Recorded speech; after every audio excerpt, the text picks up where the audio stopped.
जी साहब, मैं आपसे पूछना चाह रहा हूँ, आपका आज का जो इदारिया है फ्राइडे टाइम्स का, उसमें आपने काफ़ी चीज़ों की वजाहत की है, लेकिन पाकिस्तान के अवाम जानना चाहते हैं कि तकरीबन 1 महीने से ज़्यादा हो गया है शहबाज शरीफ हुकूमत को, काबीना ने हल्फ भी उठा लिया, लेकिन अभी तक समझ नहीं आ रही कि ये हुकूमत आ रही है कि जा रही है। अफवाहें हैं इस्लामाबाद में कि जी ये असेंबलियां तहलील करने वाले हैं, कभी ये बात हो रही है इत्तेहादियों की कि नहीं जी जो मुद्दत है वो पूरी करेंगे। महंगाई बढ़ती जा रही है, उधर आईएमएफ में मुज़ाकरात अब के आईएमएफ के साथ मुज़ाकरात अभी भी चल रहे हैं। तो ज़रा हमारे नाज़रीन को बताइए कि ये किस तरफ जा रही है सरकार और पाकिस्तान? शुक्रिया सोलंकी साहब। दरअसल जब ये हुकूमत आई थी तो उस वक्त इस हुकूमत का ये ख्याल था कि इनको अगले साल तक मोहलत मिली है मुल्क की मईशत को ठीक करने के लिए और सियासत को स्टेबलाइज करने के लिए। सर्टनली यही इम्प्रेशन उनको दिया गया था एस्टेब्लिशमेंट की तरफ से, और इसीलिए आपने देखा कि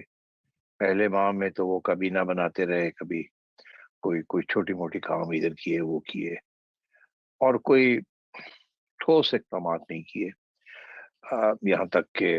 नैब के कवानीन में तरमीम लानी थी, जो कि शुरू से इन्होंने कहा था कि वो करेंगे, वो नहीं की इन्होंने। उन्होंने कहा था इलेक्ट्रल लॉज की तरफ तवज्जो देंगे, वो भी नहीं की। इनका यही ख्याल था कि हम कुछ 1.5 पौने 2 साल के लिए अब आए हैं, और इसीलिए आए हैं क्योंकि हमने ये तावन किया है एस्टेब्लिशमेंट के साथ कि अब हम ये मुश्किल फैसले जो है आईएमएफ के साथ और स्टेबलाइजेशन के साथ ये सब करेंगे, जिम्मेदारी लेंगे इसकी, खा वो अनपॉपुलर हो, मगर हम ये करेंगे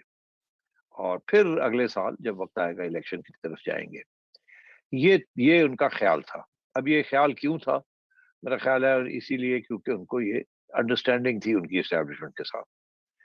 आ, तो फिर ये हुआ कि कोई इमरान खान साहब ने बहुत प्रेशर डालना शुरू कर दिया एस्टेब्लिशमेंट के ऊपर और जुडिशरी के ऊपर, जो कि शायद मेरा ख्याल है एस्टेब्लिशमेंट ने सोचा था कि शायद इतना प्रेशर उन पे नहीं आएगा। उनका ख्याल था कि खान साहब एक तो कॉन्स्टिट्यूशनल तरीके के साथ घर चले जाएंगे जब वक्त आ जाएगा तो, और दूसरा ये कि जब घर चले जाएंगे तो जैसे बाकी हस्ब मामूल सियासी अपोजिशन लीडर्स रवैया उनका होता है कि कानून और के मुताबिक पार्लियामेंट के अंदर, आ,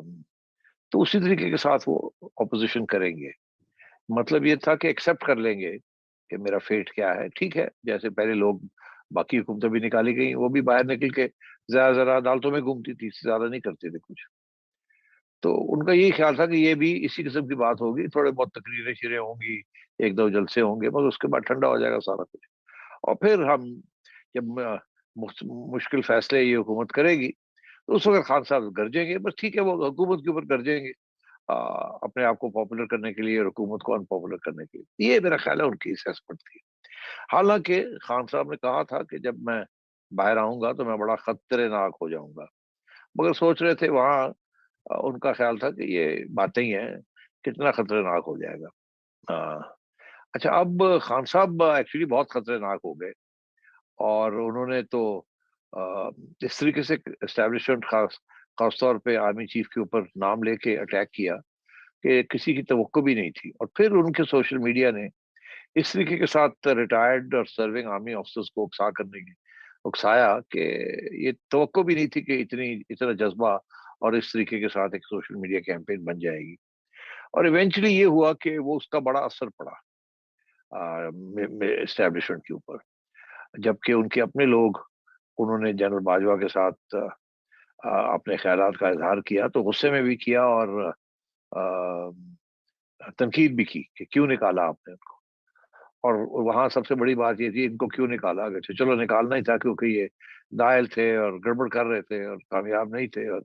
बड़ी बदनामी हो रही थी हमारी एस्टेब्लिशमेंट की। तो ये चोरों, कोट अनकोट, ये चोरों को क्यों लेके आप आए हैं? क्योंकि वो जो बयानिया है, चोरों, चोर चोर चोर, वो ये मिडिल क्लास के अंदर काफी अरसे से था, और अब तो खैर इमरान खान साहब ने उसको काफी बढ़ाया है, और अब तो हाइट पे है वो इस वक्त। और ये अपर मिडिल क्लास के अंदर इसकी खसूसियत है। دیہاتوں میں اتنا نہیں کرپشن کو اہمیت دی جاتی، مگر شہروں کے اندر جہاں آپ کا کوئی خاص تعلق آپ کے M N A M P A کے ساتھ نہیں ہے اور آپ انٹرنیٹ کے اوپر بیٹھے ہوئے ہیں، تو اس وقت اس قسم کے جو ایشوز ہیں وہ ان کی کافی اہمیت بن جاتی ہے مڈل کلاس کے لیے، کیونکہ سب سے زیادہ جو اثر ہوتا ہے کرپٹ پریکٹسز کا وہ مڈل کلاس کے اوپر ہوتا ہے۔ دیہاتوں میں تو وہ M N A M P A کے ساتھ مل کے عوام جو ہے اپنی نلکے نالیاں تھانے اور کچہریوں کے مسئلے حل کرتے ہیں، اور وہ سفارشوں کے ساتھ اور کرپشن کے ساتھ ہی وہ ہوتا ہے۔ تو وہاں تو حسب معمول ہے یہ کہ کچھ فائلوں کا پیٹ چلانے کے لیے تو پہیے لگانے پڑتے ہیں، ہاں، مگر اس کا جو بیسک جو آبجیکشن ہے وہ مڈل کلاسز میں ہوتا ہے، ساری دنیا میں ایسی ہے۔ تو یہ خان صاحب کا بیانیہ بڑا پاورفل تھا، اور اس کا پھر اثر یہی ہوا کہ ٹھیک ہے ان کو آپ نے نکال دیا ہے تو آپ نے ان کو کیوں دوسروں کو کیوں لے کے آئے ہیں؟ اب اس کا کوئی خاص جواب نہیں تھا، بس یہی تھا کہ ہم کیا کرتے، خان صاحب بڑی مسئلے ہمارے لیے انہوں نے کریٹ کیے ہوئے تھے۔ اور پھر فائنلی جب خان صاحب نے یہ